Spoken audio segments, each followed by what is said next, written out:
नमस्कार। देवरिया की आवाज रेडियो केसरी से प्रस्तुत है स्थानीय हालचाल। पहले मुख्य हालचाल। राष्ट्रीय लोक अदालत को लेकर अधिक से अधिक मामलों को चिन्हित करने का दिया गया निर्देश। सड़क हादसे में घायल महिला की इलाज के दौरान हो गई मौत। स्टेट कुश्ती चैंपियनशिप में 26 टीमें ले रही हैं हिस्सा। हीट वेव को लेकर स्वास्थ्य विभाग ने जारी किया अलर्ट। असम राइफल्स के जवान को दी गई सम्मान से अंतिम विदाई। स्थानीय हालचाल के इस अंक के साथ मैं अनिकेत मिश्र। अब हालचाल विस्तार से। माननीय उच्च न्यायालय इलाहाबाद और राज्य विधिक सेवा प्राधिकरण के निर्देशानुसार राष्ट्रीय लोक अदालत को लेकर एक अहम बैठक की गई, जिसमें अधिक से अधिक मामलों को चिन्हित कर उसमें निष्पादित करने के लिए रणनीति बनाई गई। बताया जा रहा है कि 13/7/2024 को राष्ट्रीय लोक अदालत का आयोजन होने जा रहा है, जिसमें अधिक से अधिक वादों को चिन्हित करने के लिए तमाम पदाधिकारियों को निर्देशित किया गया है।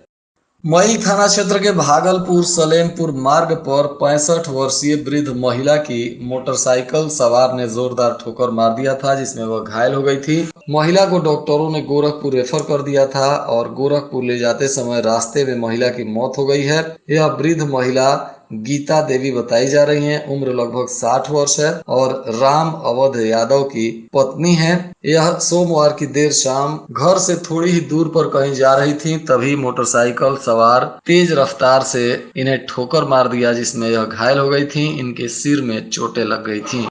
उत्तर प्रदेश कुश्ती संघ की ओर से 31 मई से 2 जून तक नंदिनी नगर में अंडर 17 और अंडर 23 आयु वर्ग की स्टेट कुश्ती चैंपियनशिप आयोजित हो रही है। इसके लिए जिले की 26 सदस्यीय टीम दमदारी से हिस्सा लेंगी। जिला स्तरीय ट्रायल के बाद 26 सदस्यीय टीम का चयन किया गया है।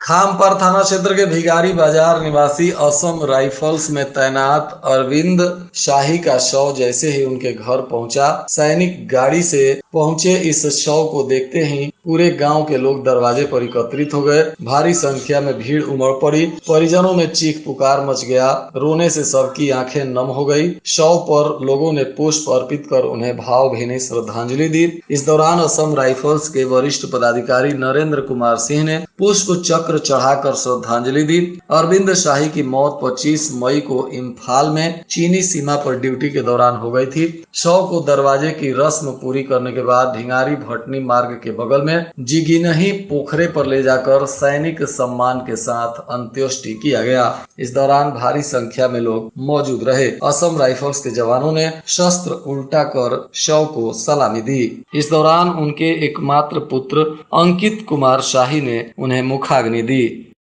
2 दिनों से तापमान में हो रही तेजी से वृद्धि को देखते हुए स्वास्थ्य विभाग ने हीट वेव के प्रति लोगों को अलर्ट जारी किया है। मुख्य चिकित्सा अधिकारी डॉक्टर राजेश झा ने लोगों से बचाव करने की अपील की है। उन्होंने कहा कि इस मौसम में होने वाली बीमारियों से बचाव और नियंत्रण के आवश्यक उपाय सभी लोगों को करना चाहिए। स्वास्थ्य विभाग भी इसके लिए रैपिड रिस्पॉन्स टीम का गठन कर दी है। सीएमओ ने कहा कि जिले में हीट वेव को देखते हुए ब्लॉक स्तर पर इलाज के समुचित इंतजाम किए गए हैं। ORS और IV फ्लूइड का पर्याप्त स्टॉक उपलब्ध करा दिया गया है। उन्होंने कहा कि जिले में लू के कारण अभी तक कोई अप्रिय घटना नहीं हुई है। प्रतिदिन ग्रामीण और शहरी स्वास्थ्य केंद्रों से हीट वेव की रिपोर्ट लेकर शासन को भी भेजी जा रही है।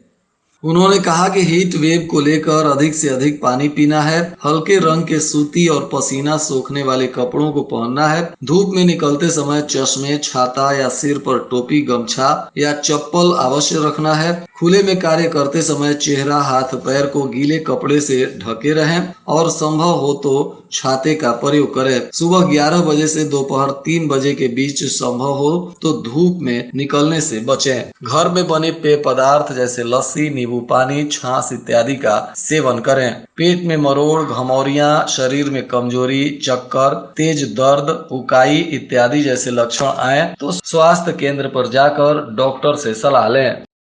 लोकसभा चुनाव को निष्पक्ष, भयमुक्त और पारदर्शी तथा शांतिपूर्ण तरीके से संपन्न कराने के लिए भारत निर्वाचन आयोग द्वारा नामित विशेष प्रेक्षक अजय वी नायक ने आज विभिन्न पदाधिकारियों के साथ बैठक की। पुलिस लाइन सभागार में हुई इस समीक्षा बैठक में देवरिया, सलेमपुर और बलिया संसदीय क्षेत्र के प्रेक्षकगण, रिटर्निंग ऑफिसर और वरिष्ठ पुलिस पदाधिकारी शामिल हुए। इधर जनपद देवरिया में तैनात आरक्षी अरविंद यादव ने आज एक मरीज की जान बचाई। दरअसल उन्हें व्हाट्सएप पर संदेश मिला कि खून के लिए एक मरीज काफी परेशान है। तुरंत उन्होंने अस्पताल जाकर एक मरीज को अपना रक्तदान किया, जिससे मरीज की जान बच सकी। सभी लोगों ने आरक्षी अरविंद यादव की भूरी भूरी प्रशंसा की है। जिले में सरकारी से लेकर अधिकांश प्राइवेट अस्पतालों तक आग से बचाव के पर्याप्त इंतजाम नहीं दिखाई दे रहे हैं। आग बुझाने के लिए पर्याप्त संख्या में यंत्र भी नहीं लगे हैं। कई अस्पतालों में तो कहीं अग्निशमन दल के पहुंचने के लिए उपयुक्त मार्ग भी नहीं है। इनसे किसी भी दुर्घटना की स्थिति में बचाव करना मुश्किल हो सकता है। कलाकार वेलफेयर एसोसिएशन की बैठक हुई, जिसमें लोकसभा चुनाव के परिदृश्य से कलाकारों की समस्या के गायब होने पर रोष व्यक्त किया गया। अध्यक्ष कुमार जितेंद्र ने कहा कि समाज के उल्लास में अहम रोल अदा करने वाले सांस्कृतिक सांगीतिक स्वरूपों पर झंडा बुलंद करने वाले कला एवं कलाकारों के रक्षण, संरक्षण और स्वास्थ्य रोजगार की चिंता किसी भी राजनीतिक दल को नहीं है। किसी भी नेता ने अपनी सभा में इस मुद्दे को नहीं उठाया। जिले की पुलिस ने जनपद के 11 बवाली गांवों को चिन्हित किया है। इस बार चुनाव में इन बवाली गांवों पर पुलिस विशेष निगरानी कर रही है। बवाली गांवों में शांतिपूर्वक चुनाव संपन्न हो सके, इसके लिए पुलिस शांति का पाठ पढ़ा रही है। 8 बवालियों को जेल भी भेजा गया है। बवाली गांव में अर्धसैनिक बलों को तैनात किया जाएगा। एकमात्र पथरदेवा विधानसभा में एक भी बवाली गांव नहीं है। अन्य सभी विधानसभाओं में कुल 11 बवाली गांव को पुलिस ने चिन्हित कर लिया है। जिले के परिषदीय स्कूलों में इको क्लब का गठन किया जाएगा। जिले के विद्यालयों में गर्मी की छुट्टियों में पर्यावरण दिवस पर समर कैंप का आयोजन होगा। विद्यालयों में 5 से 11 जून तक समर कैंप का आयोजन होगा, जिसमें छात्रों के बीच वाद कार्यक्रम आयोजित किया जाएगा। चुनाव को लेकर कानून व्यवस्था बनाए रखने के लिए स्थानीय पुलिस अर्धसैनिक बलों के साथ क्षेत्र में गश्त कर रही है और पैदल गश्त करते हुए लोगों को मतदान करने की अपील की जा रही है और सुरक्षा के लिए आश्वस्त किया जा रहा है। कहते हैं इंसान पर वासना का भूत सवार हो जाए तो फिर वो सही गलत रिश्ते नाते हर चीज को भूल जाता है। देवरिया में एक शख्स अपनी सगी भाभी को हासिल करने के चक्कर में अपने ही भाई का कातिल बन बैठा। उसने 2 बच्चों की मां से मंदिर में शादी रचा ली। भाई ने इसका विरोध किया तो लाठी डंडे से पीट पीट कर उसकी हत्या कर दी।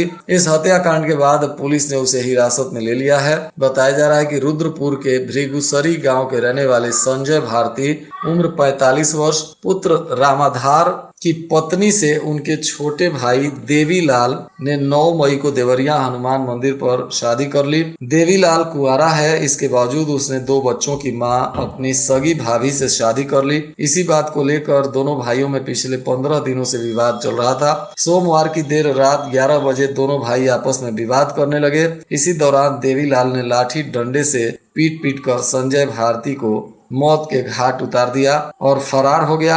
अब पुलिस ने देवीलाल को गिरफ्तार कर लिया है और आगे की कानूनी कार्रवाई कर रही है। घटना के बाद से मृतक के परिजनों में चीख पुकार मचा हुआ है। और आज के मौसम का तापमान देवरिया में न्यूनतम 27 डिग्री सेल्सियस और अधिकतम 42 डिग्री सेल्सियस रहने की संभावना है। अंत में मुख्य हालचाल एक बार फिर। राष्ट्रीय लोक अदालत को लेकर अधिक से अधिक मामलों को चिन्हित करने का दिया गया निर्देश। सड़क हादसे में घायल महिला की इलाज के दौरान हो गई मौत। स्टेट कुश्ती चैंपियनशिप में 26 टीमें ले रही हैं हिस्सा। हीट वेव को लेकर स्वास्थ्य विभाग ने जारी किया अलर्ट। असम राइफल्स के जवान को दी गई सम्मान से अंतिम विदाई। इसके साथ ही रेडियो केसरी से प्रसारित स्थानीय हालचाल का यह अंक समाप्त हुआ। नमस्कार।